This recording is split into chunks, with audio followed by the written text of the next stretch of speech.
Okay, so I'm going to talk about a game I played at the AINA Christmas Rapid yesterday. My opponent was a Brazilian player around 1900 FIDE, and I was with the black pieces, round six. And I played the Italian with black, so the black side of the Italian, an opening I like a lot, and we could talk a lot about the subtleties of this opening. But okay, we got to this position, which is more or less the main line, the starting position nowadays. And I played a6, which I guess isn't the most common move. d6 and h6 are also moves. Castles is a move. But it's a move I've pretty much played for 6 years, maybe, at this point. Knight c3. Um, and this is a completely different way of playing the Italian compared to the old ways. So the old way is c3, and you bring a knight to g3 and start an attack on the king side, or you go for some queenside expansion, or some combination of the two. But this knight c3 move makes a lot of sense, because usually in the Italian, white's spending so much time rerouting this knight to get it somewhere good. But here you can just put it on d5 in two moves. It's on a pretty good square. Often ends up there in the Spanish structures. And then white is ready with c3 and b4 and a4 to get their usual queenside play anyway. Or indeed, just c3 and d4 in some positions and go for some central expansion without having the knight in the way of this on d2, for example. So it's a pretty dangerous system for white, but it's still very playable for black, especially if they know what they're doing. One of the ideas for white is bishop g5, just to combine this idea with knight d5. So I played h6 here just to avoid those variations. And now the typical plan for white is to switch to this bishop e3. Because now if I go for this, the moves h6 and a6 don't look very good for me in this structure. It softens up my king side a bit, and I'm a bit behind in development. White is coming with their usual king side play. So it's not a great version of the structure. Likewise, bishop a7, which is sometimes a valid response in the Italian, is just too slow here because black hasn't really developed and the center is opening too quickly. So instead I just go d6, which is ready to bring another piece out. And I'm protecting this bishop. So this is a pretty thematic response at this point to this bishop e3 idea in the Italian. Although sometimes people mishandle it a little bit. So for example, I saw a game Levon played recently with black, where he went h6, bishop e3, d6, and he's falling for an opening trap already, because after bishop c5, dc5, white has a very surprising move for an advantage here, with bishop b5. And all of a sudden, this, not including the move a6, and now black is in huge trouble, because they need to defend everything, but then after bishop c6, you're being forced into this structure, and obviously, we understand that this is a compromised pawn structure for black. And white is going to start the procedure here for sure. So, not a lot of fun. So it's very important just to pay attention to these little details. So I have this a6 move. I'm not falling for this trap. White goes with knight d5. So they don't go for this structure. Of course, you know, this structure, kind of similar to some structures we get in the London system, reverse colours, with this idea of clamping in the centre and using some dynamics. We're essentially entering some kind of a Rossolimo position. And basically, black's going to play for dynamics, white's going to play for some f4 break and try to use the structure in the long term. But white goes for knight d5, so they're delaying this option. I think castles is a pretty flexible option for me. That was what I went for. And there's still some Masters games here, like Salem, Esipenko. a4 came, which is a pretty sensible move, so white is just grabbing some space on the queen side. And I went for bishop e6, just to kind of put some pressure on d5, maybe introduce the idea of taking on d5 in some positions with the bishop. And white went for this, so they went for bishop c5. I should say, instead of bishop e6, I was quite struck by the option the engine gave here. This move, rook b8. And it's something you almost never see in these Italian positions, really, which is why I found it so surprising. Of course, the idea should be maybe connected with b5, right? So black is really looking to gain space on the queen side like this. So if white plays any kind of normal waiting move, then b5 is coming. Maybe bishop is going away somewhere. You could include ab if you would like. And now black is kind of happy just in this position to go bishop e6. Entering this structure would be very favourable for black because they have this queenside play now, queen d6 coming, and it's hard for white to get their usual kind of pressure in this structure because black is quite ready on the queenside. Ideas of c4 and maybe undermining this pawn. So the game is bishop e6, bishop c5. So at this point, white kind of runs out of useful things to do and decides to go for the structure, which is a good decision. Take, take. And now knight e3, which is also a very good move. And we're still in book here. There's a Wesley So game against Ray Robson. There's an Abdusatorov game against Neiman. Lots of white wins here, actually. So I played a little bit of a subpar move. Queen d6 would be very natural. I played rook e8. And my idea was, after white takes, sometimes you can even enter this structure, which it doesn't make so much sense to do it here because my rook is on e8 and not on f8. But I've seen games in this structure where black has a very nice attack on the king side. And controlling the f5 square and the d5 outpost is so important for black in the structure, for sure. But okay, I took with the rook, and my idea was, well, okay, I want to attack with the rook on the king side at some point. It might be a useful place for my rook. So white went knight f5. And here I got a little bit too clever for my own good. So black is a very thematic option here, which I missed, unfortunately, which you see in the Roslima all the time also, which is c4. It's easy to miss it, but if you're looking out for it, then you can spot these moments much easier. Of course, if I get to trade on d3, my pawn structure improves so much, and I'm going to have a very comfortable position. So, of course, if white takes, then I'm going to win the e4 pawn. It's going to be even better. Instead, I played very kind of odd-looking move, g6. Now, the move is pretty reasonable if the white knight has to retreat. But it doesn't. So knight takes h6 is possible. It's not what happened in the game. My idea was after king g7, I thought that the knight would be trapped. If the queen defends it, I can come and round it up with queen h8, for example.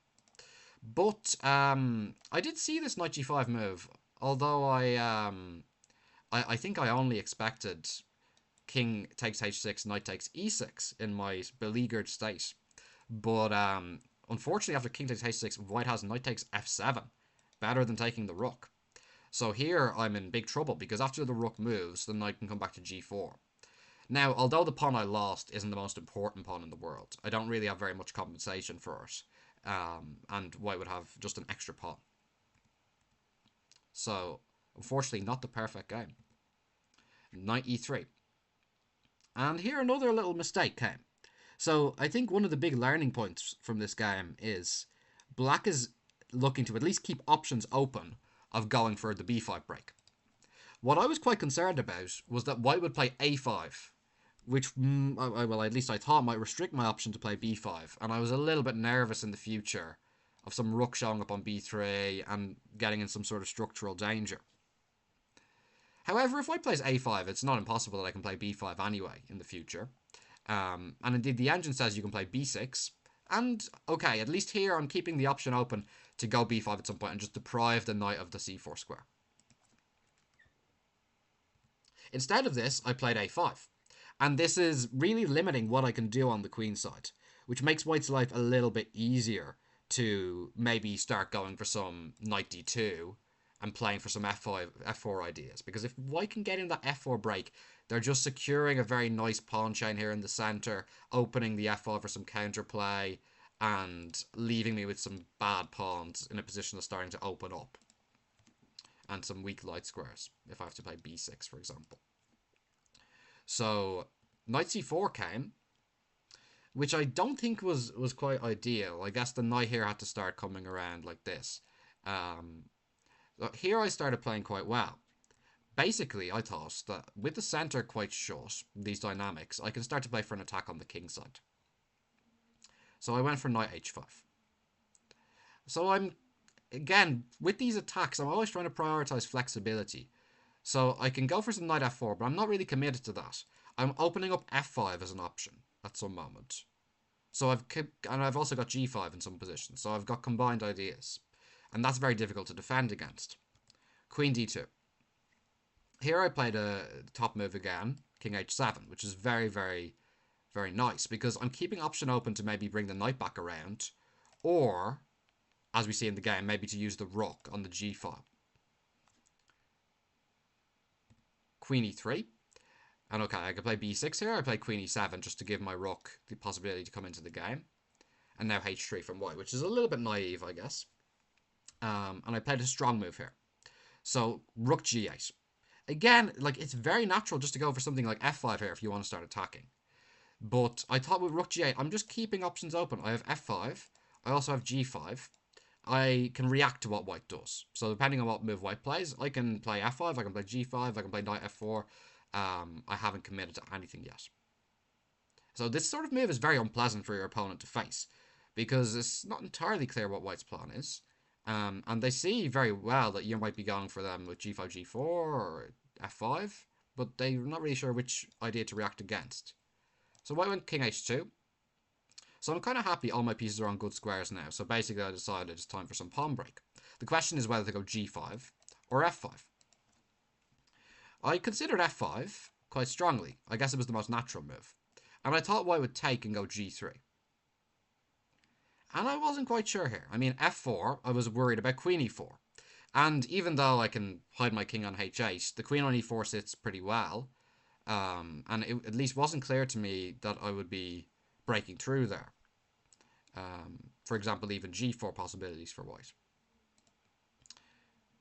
I thought I could go e4, but then I wasn't so sure after something like rook a1 how the game was going to continue. It looked very, very murky, and I wasn't sure it was going to be so easy to play for me.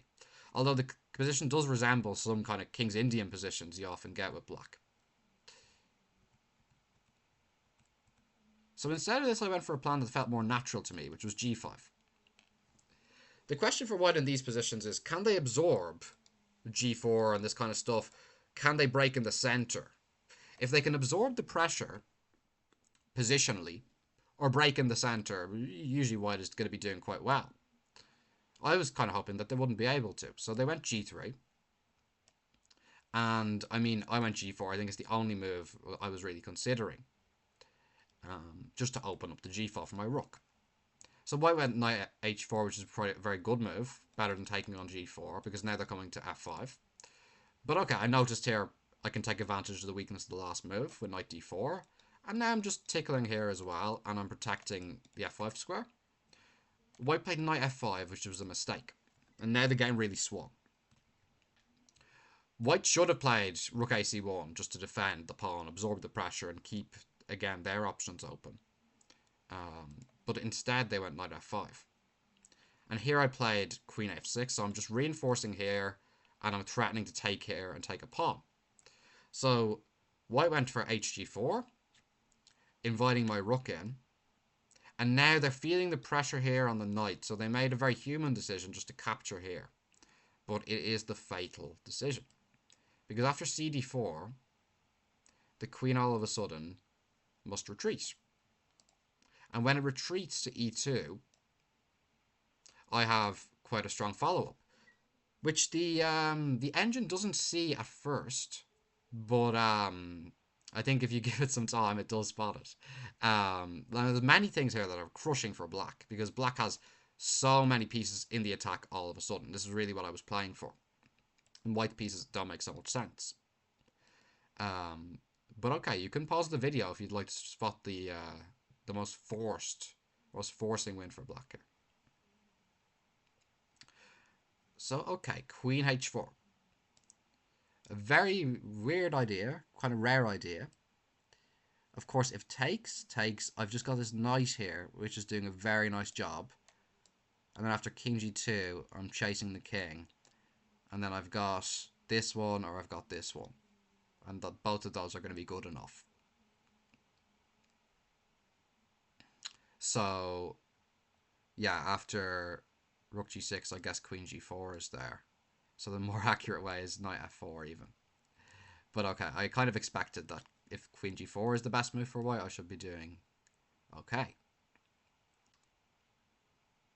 So king g2 instead. And now this is just losing to check. And okay, I don't need to take the queen. I can just move my queen. And here there are too many threats. I've got rook h4. I've got rook g3.